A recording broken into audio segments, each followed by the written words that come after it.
Λέγεται. Μα τέλος πάντων, κύριε Μαρίκο μου, τι συμβαίνει με το τηλέφωνο του κύριου Δόγκαλου? Βουίζει εδώ και 2 ώρες.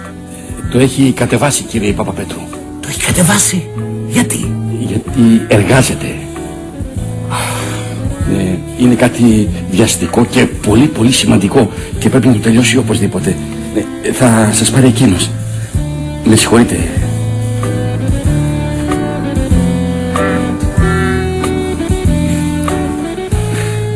Άμα θέλει να δουλέψει. Δημητρή. Ναι, Ζάχο μου. Πες μου σε παρακαλώ. Βασιλιάς της Σπάρτης με 8 γράμματα το 4ο ε.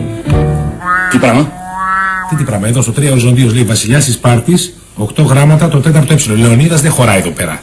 Δεν καταλαβαίνω. Τι σχέση έχει αυτό με τον προϋπολογισμό του Χατζησταύρου? Ποιο προϋπολογισμό?